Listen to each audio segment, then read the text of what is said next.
What's good, family? What's good?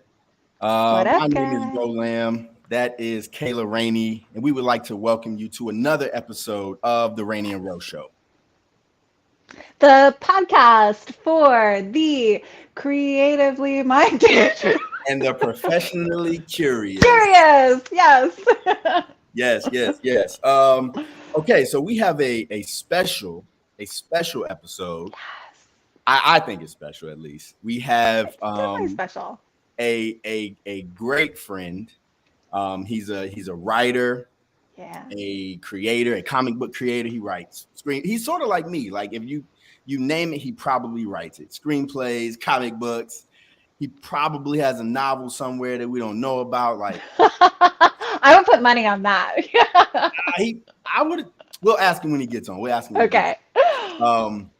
But yes, we have Ruben Romero, Ruben the writer, joining us Yes. today.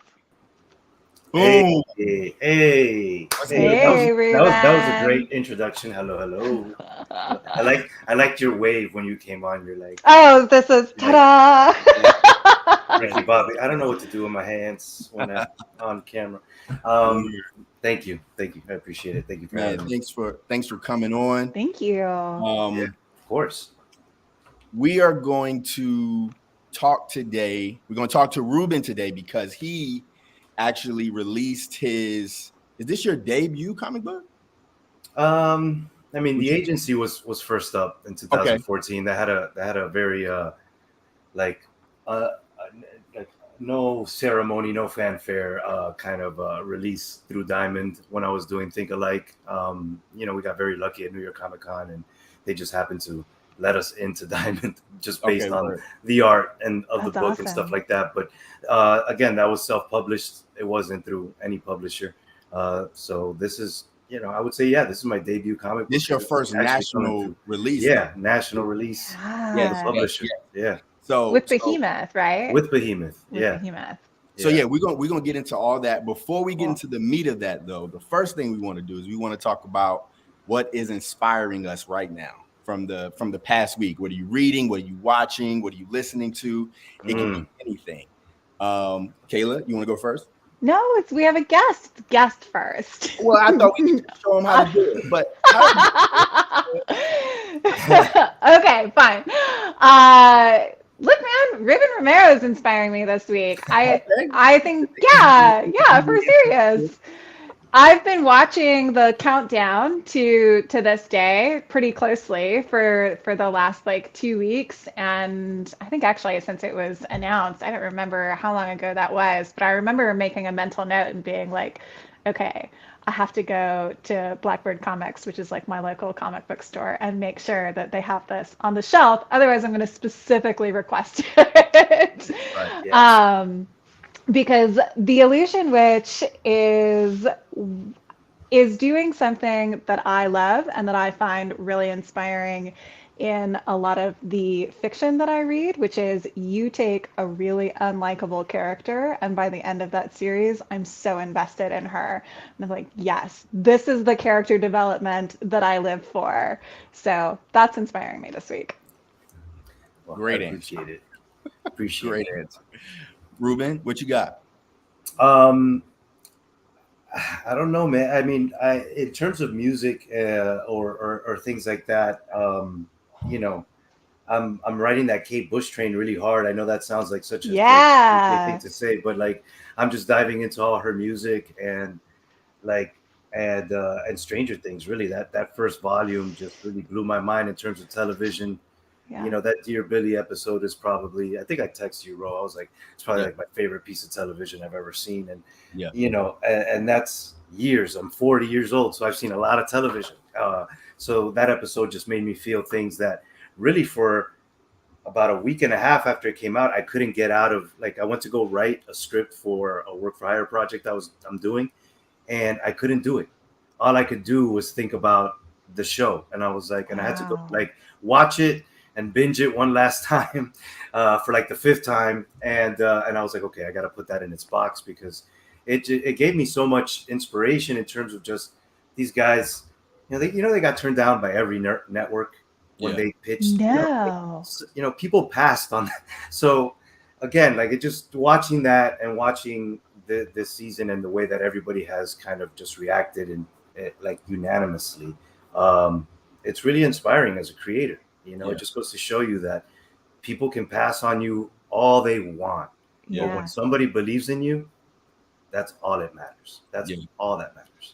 So, Yeah. shout out to Sean Levy for believing in the Duffer Brothers and getting those guys what they deserve. Because Word. you know we all need a Sean Levy. You know. Word. Yes, we Sure. do. For sure. Sign row up.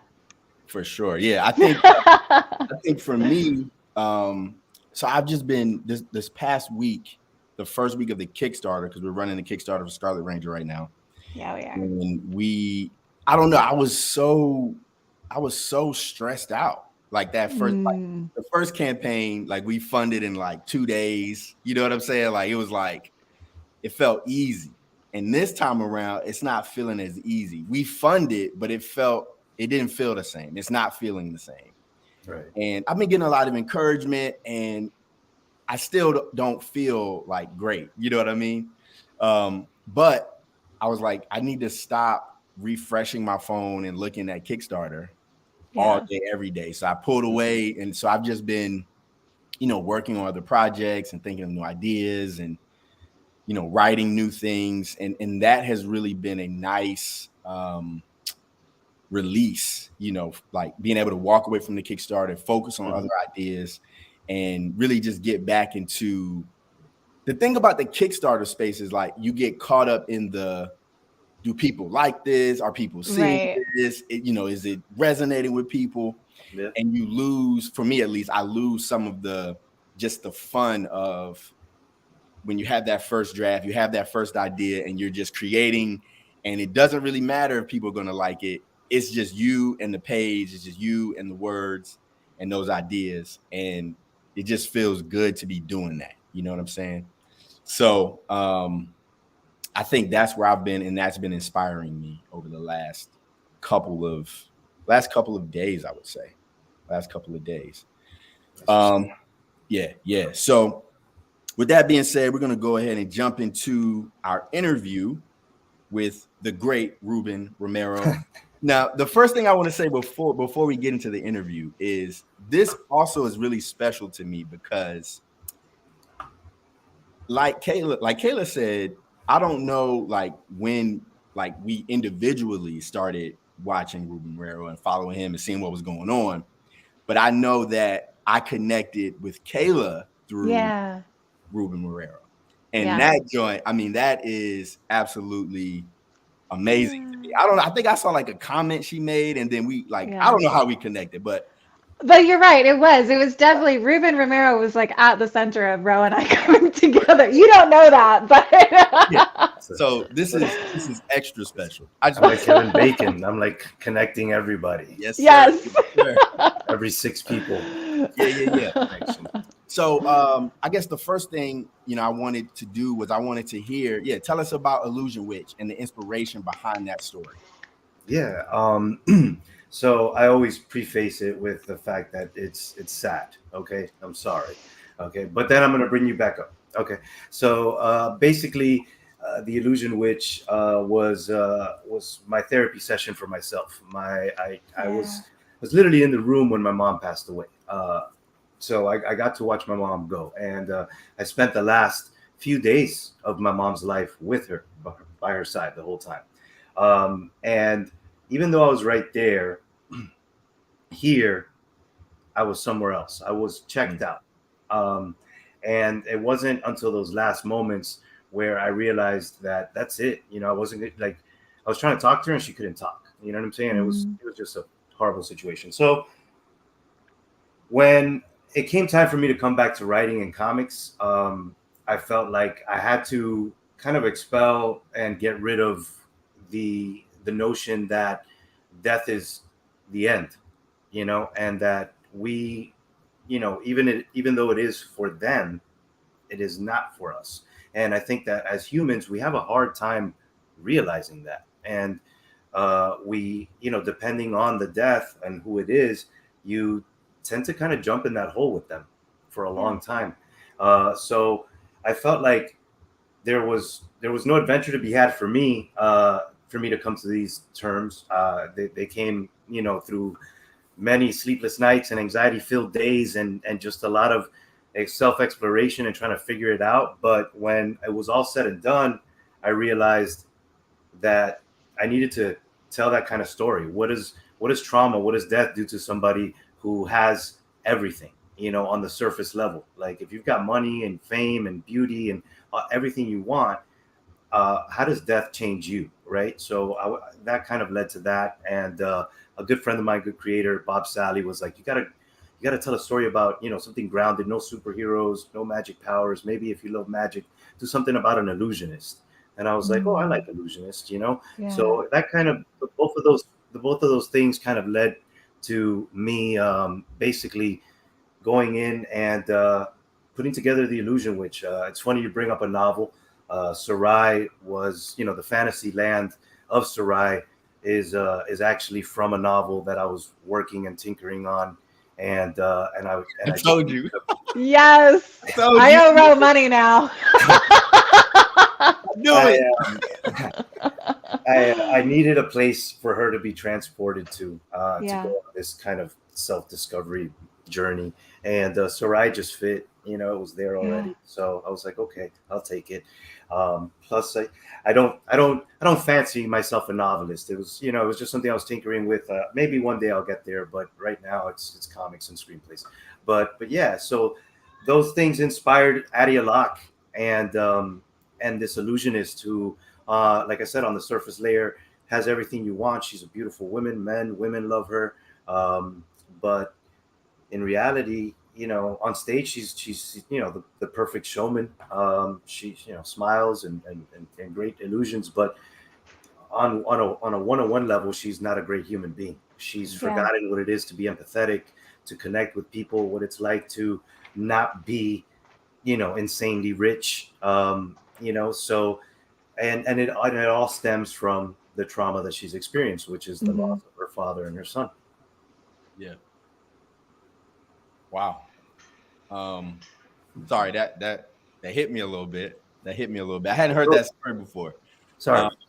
Kayla, do you want to jump in with a follow-up? No, I think it's actually I'm thinking a lot about Ro, how you went through the process of sort of discovering how much of yourself that you were actually writing into your stories, and I see a lot of parallels between like your process and Ruben's process here, because I imagine with the roots of this springing up around something so deeply personal, like the death of your mom, and actually being present there for that, and the complex trauma that comes with that event, I can see how you and Ro have crafted stories in a parallel way. So I'm going to give that floor to you, Ro.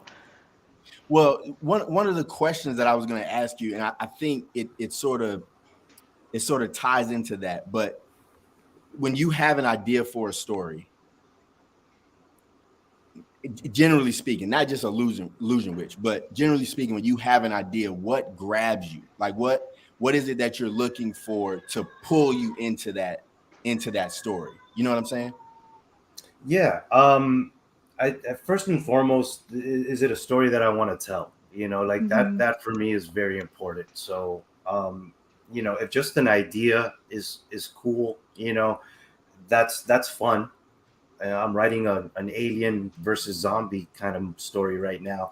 Yeah. But when the story was first presented to me about, like, oh, aliens in a zombie apocalypse, I was like, okay, Yeah. So but then I was like, he really wanted me to do it. And, so I found the story there. I found something, humanistic that we can connect with, that these, how do we connect with these aliens that are trying to get off the planet? So for me, it's like, what story are you trying to tell? And once I find that connection, I can't really call it. I can't, in each story it's different.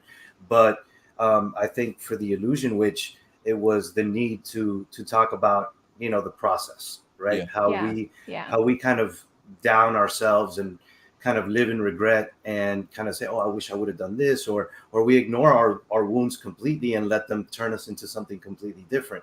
So for me, it was that. But yeah, I think with any story, which you've been privy to, you've read a couple of my screenplays already. There's Yeah. always something there that always makes me want to, at least there's a message there in terms of like, not so much, soapbox every single time, but just something to think about, so to speak, something to walk away with and be like, oh, I Yeah. think I get what he was saying, or Yeah. I hope, at least I hope they do. Word. Yeah. I mean, I think like for me as a young writer, when I was a younger writer, I didn't really understand what people said when I didn't know what they meant when they said, what are you trying to say with this piece? Like, what is it that you're trying to say? And really that intimidated me because I'm like, well, I'm just trying to have fun. Like, I don't really know what that means. But now that I'm Right. older and the more that I write, I realize, okay, I do have something to say. And the reality is that whether you're writing about superheroes or you're writing a rom-com or you're writing a horror movie, you're writing about aliens, the reality is you're writing about humans. You know what I'm saying? And Yeah. so Yeah. the question becomes, what is it that you're trying to say about this human experience? And the lens that you're talking through is your own experience. You know what I'm saying? Yeah. And that's something that I've had to learn, as a writer and a storyteller. You know what I'm saying? So, Yeah, and if I can just kind of like add on to Do that, it. Do I it. think this is a conversation that Ro and I were having just the other day about, me as somebody that is creating artwork and creating something that is visually on display for people to go and see. I I still approach painting like it is a storytelling process. I still approach art making like it's a storytelling process. And to me, it's an excavation. You start with this surface idea, and as you get farther and farther into the work, you start to realize what's actually underneath of that base idea and how the human experience that you're sort of exploring and the lenses that you're trying on and trying to see like, well, what you may have thought that you thought one way about this story and you end up in a totally different place. And what I want to touch on is what I was explaining to Ro. After it's done, though, it becomes this whole new life form when it gets mhm. into other people's hands, where like I've created this thing where I know what my process was, I know what I went through to create it. But when I hand it to somebody else, the real magic happens when it takes on a whole new meaning and it's a whole new excavation process Yeah. for them. And Right. I think that is one of the most fascinating parts of the way that specifically you and Ro write comics, write screenplays, because it's another parallel that I've seen in just the exposure that I have to both of your writing is you're exploring these human experiences that are relatable in one way or another across the board, but it shifts with Yeah. every person that it comes to. So it's like this, I mean, just unbelievably like cool thing to watch and be a part of. Yeah. Yeah. Is that something that you're thinking about while you write because you're taking such an active interest in the human experience part of the story? Are you thinking like, how is this going to look in somebody else's hands? I think a lot about how people are gonna feel when they're reading it. Yeah. That's definitely a process that I've taken into account more and more as I write more screenplays, because Mm-hmm. it's one of those things where, especially in that market, you need to grab people's attention in the first 15 pages. So it's like, Right. um, you know, you have to write a certain way. There has to be a sharpness to the writing or if we're gonna keep it on musical, kind of cadence. Yeah, yeah. So for the illusion, which I knew right away, the way that story needed to start. So a lot of people don't dig flashbacks in comics because it takes them out linearly, but I started with it on purpose. Yeah. So it was one of those things where I knew immediately that the minute that we had it in somebody's head, that they have it in their hands and they go to read it, this is going to make them feel certain ways because Yeah. we have no choice. That's the way we're programmed, right? We're Right. going to judge. We're going to have our first reactions. So if I don't show you Adia's like the way that she grew up, empathetic, with a bunch of, love being poured into her cup. Like, then by the time you get to the part where she's chewing on her stagehand, you don't even want to finish this because it's unrelatable. So yeah, I think a lot about how it's going to shift in people's minds and how people are going to react to it. And luckily, so far I feel like I hedge my bet just kind of right, because everybody that reads it is like, yeah, I don't really like her too much, but I need to find out more about her. Yes. Like, I need to know what happens to her, and that's exactly what I wanted. One of my good friends was like, "Oh, you don't think people are gonna, you don't think it's dangerous to like have a character that people won't like?" And I'm like, no, it's done purposefully, not on purpose, but it's done. It's who she is. So either you like her or you don't, but you will like her by the end of it. Like, so. And I would argue it's almost more relatable. Like, there's the saying of like Mary Sue's in fiction, of like this character that's too perfect. Or in comics, the sort of Superman complex of like, you've crafted a character that is so impenetrable to being relatable in any way other than hero worship that it can be difficult, at least for me, and I think a lot of readers like me, to feel attached to those characters. But if you give me something like Ada, who I absolutely relate to, somebody who like has maybe not been a good person at like certain points in my life and has had to learn how to like acknowledge that, move on from it, grow from it, and actively work on being a better person. And I think a lot of people do relate to that, whether they want to admit it or not. Like, that feels tangible to me. That feels like, oh, I could go on this journey. And it brings the metaphor like home a little deeper than it would if she just happened to like land in fairyland and was like a victim of circumstance.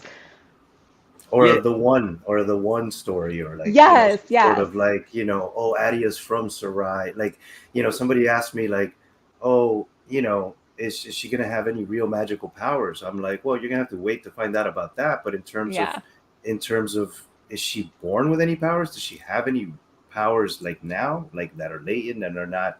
No, there isn't some scroll or some tablet in Sarai that has Adia's name on it. That's not how we're going to end this puppy. You know what I'm saying? Like, that's not the way this story goes.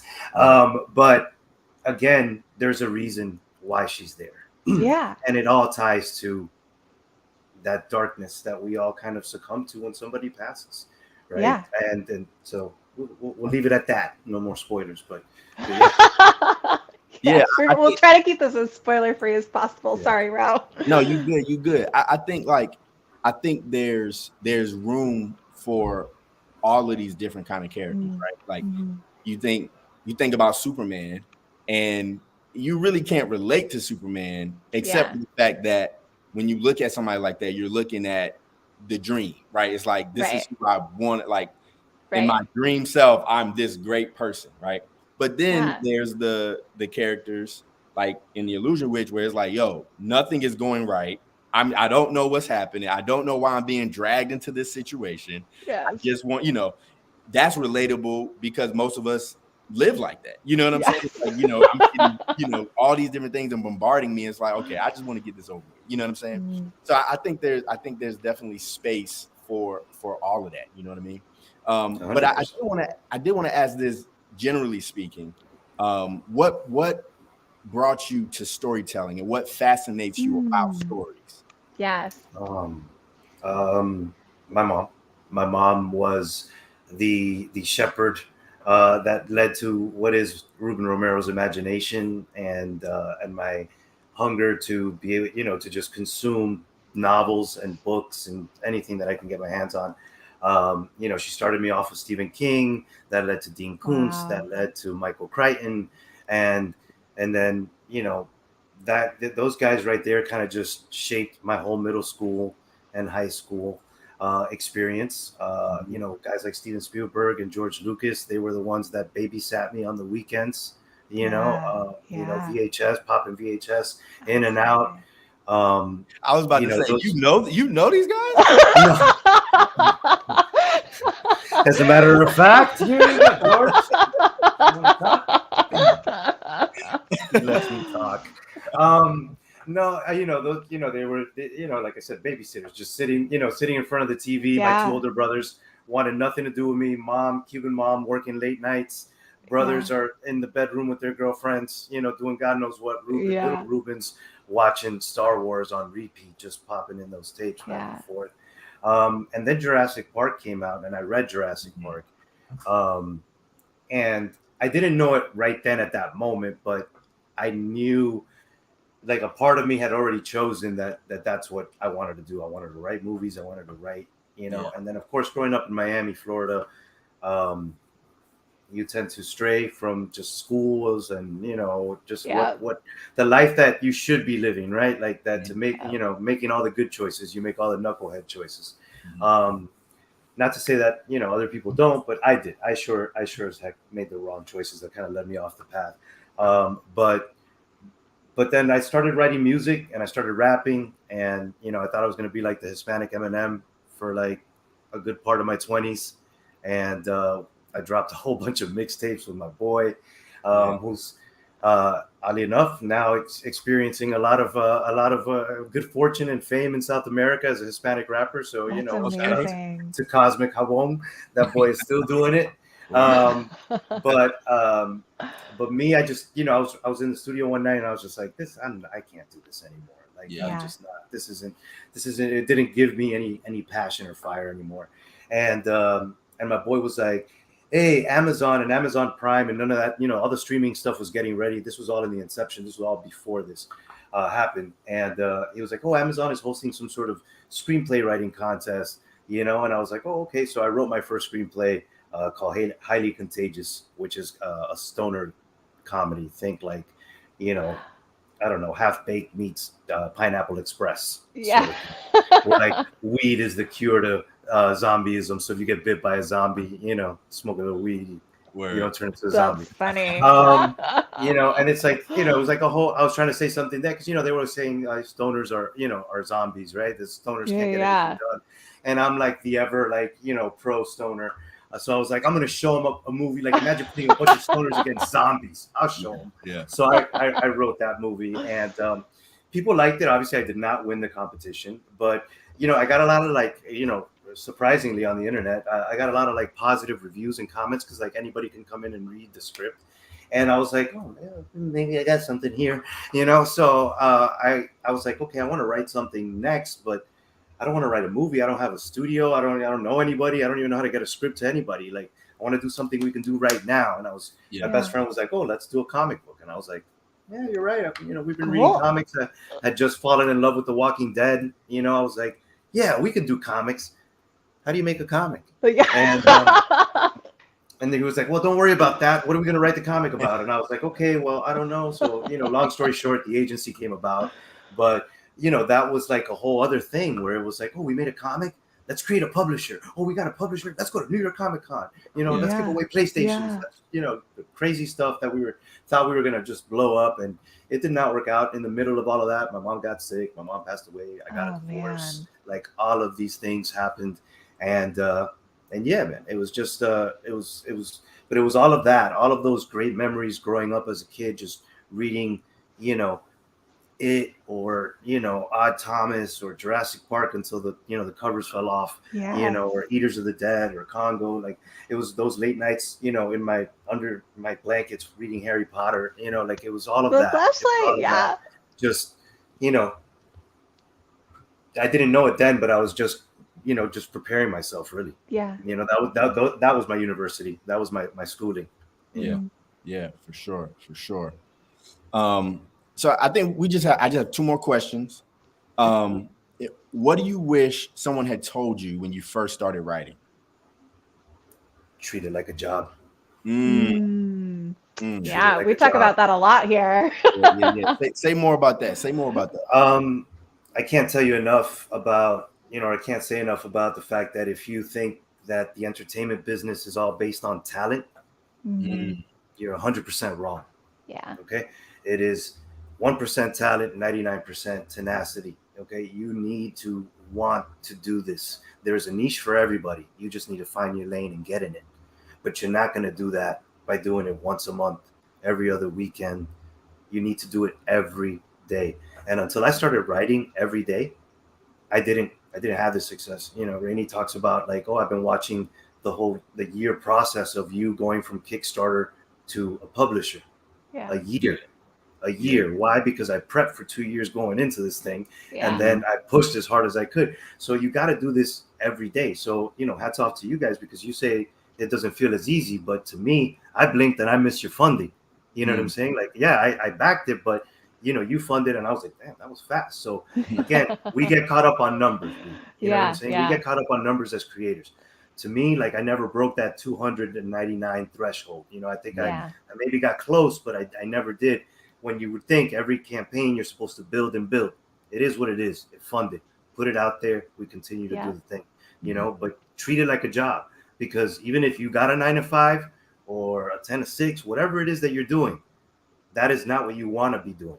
But if you know, it's crazy, man. But I wish like I could go back to 19-year-old Ruben and just be like, stop doing it. Stop going out. Don't worry about the girl. Don't worry. Everything's going to be, you're going to have a beautiful son. You're going to have a great chick. Just write. Write. Yeah. And, you know, that's the only thing. So whether you're 19 or you're 40, like me, if you're going to do it, do it. Don't complain. Don't think that it's going to happen overnight. It's not. It's all a process. But if you do it every day and you treat it like a job, then I believe it's going to happen. But maybe that's just me. You know? And you know what? I agree with that. Treat it like a job. Yeah. But I almost want to say treat it like a business that you own, because you can go to work, like you can go to a job, do what you're supposed to do, and you can clock out and leave. And you at that job. But when you own that business and that's your thing, you talk about doing it every day, working overtime, up all night. You know what I'm saying? You're going to go to, you know, the above and beyond, the extra mile to make sure that your business, that thing that you own, is going to be successful. Or you're going to do all you can to make sure that it's, you know what I'm saying? And so I think that's more what I'm thinking too. Like, treat it like it's a business that you own. You know what I'm saying? Yeah. I'm not a businessman. I'm a businessman. Oh, let's go. And so, Kayla, do you want to add something to that? No, I think, I mean, you know that I share that mentality. Absolutely. I mean, I think Rose almost sick of me at this point, like business. Yeah. I'm saying, it's like, she's teaching me that. Like, I'm like, Kayla, I have this idea. And she's like, yeah, man, I don't want to have a day job again. Like, I'm good where I'm at. So I will do what I have to do. I told Nathan at Behemoth, you know, he's like, listen, you know, we might have some IP coming down the line. You know, we're thinking about bringing you on as a writer. I'm like, listen, bro, My Little Pony, the Smurfs, whatever you want me to write. Bring it. Bring it. I'm down. That's why, you know, I've got a few work for hire projects that are circulating right now, but it's because, again, it's just since last year, you know, basically coinciding with the birth of my son, I was just like, that's it. I don't want to answer these progressive phones anymore. Like, I want to go work. I want to go write every day. Yeah. Okay. Last question. Yes, sir. In the future, what do you hope everyone or people will say about you and your work? How you want to be remembered, bro? That's a good one. I like that one. Thank you, Caleb.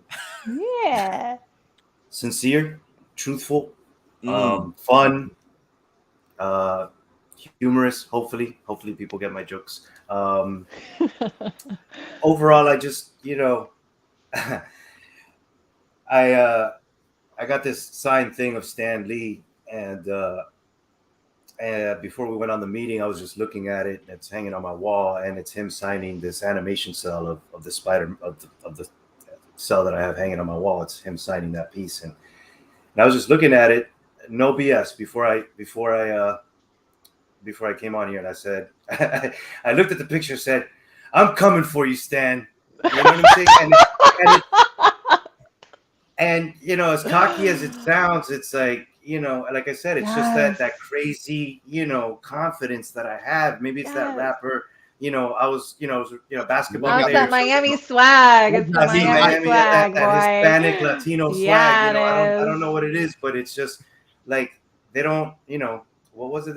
I don't know who it was, but it was a Ludacris said, "Don't give this boy no money. Mm, Like don't let me in. Don't yeah, let me Yeah, in yeah, yeah, because I'm gonna be a problem." And that's just the way that I feel. But I just want people to, I want people to walk away with that, like knowing like Ruben gave everything. Ruben put his yeah. heart and soul into every project that he does, and I have fun. I loved it. I liked it. It was okay. I liked his other ones better. They could give me all the range of emotions. I just want them to give me emotion. That's it. Just yeah, give me something. Yeah, yeah, yeah. yeah. Wow. I have one more question. Yes, do your thing. Do your thing. I have to know whose idea was the dad stash? To be truthful, Is it yours or your wife's?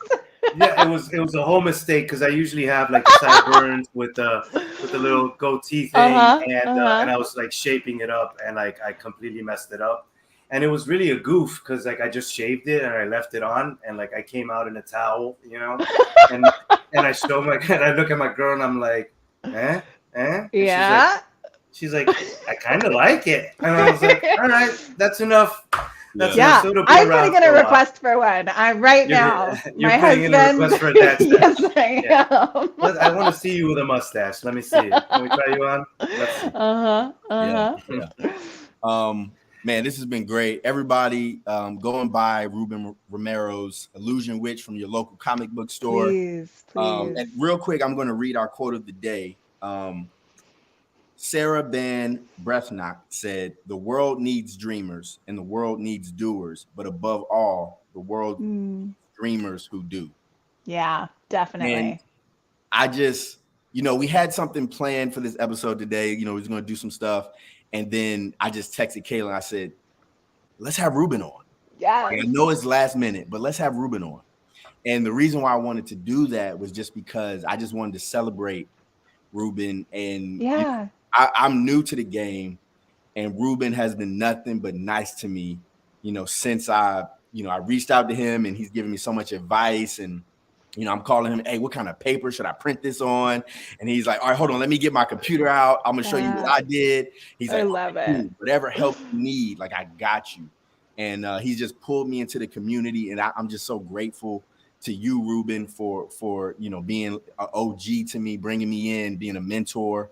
And I just want to celebrate you, man. Like, you a doer. I'm in awe of the doers, man. I'm in awe of you. I just appreciate, what I'm saying, what you're doing, man. And I just wanted to do that on the show. So That Yeah. means a lot to me, man. Because you know what, you're a real one. And I tell people all the time, this is about cultivating relationships. Yeah.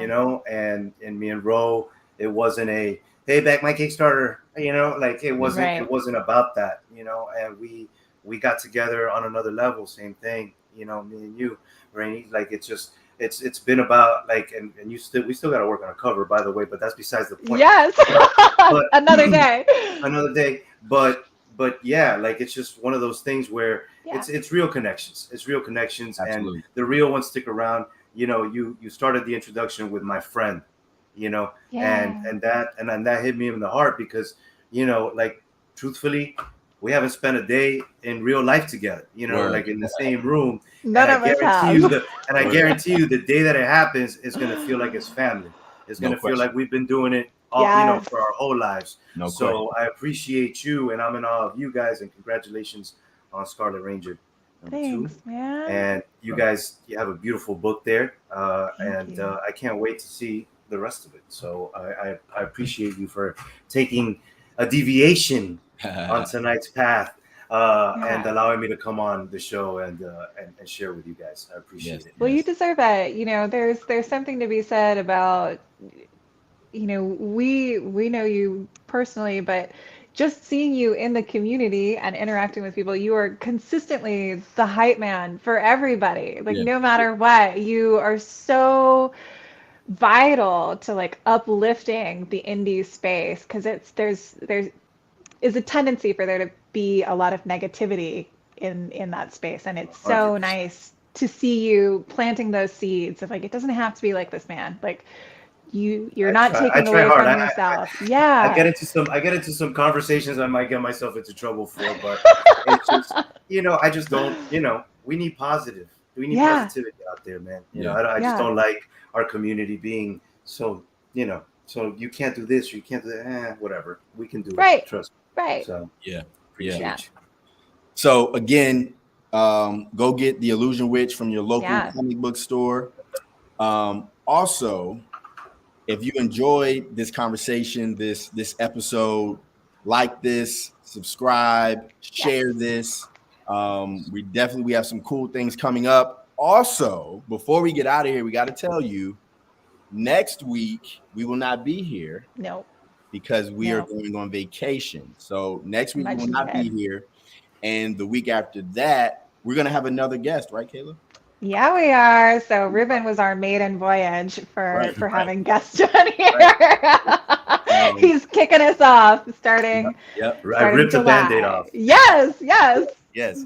So so we won't be here next week, but we'll be back the week after that. Yeah, we will. Again, like, subscribe, and share. Thank you guys for tuning in, and we love y'all. You already know. We love you.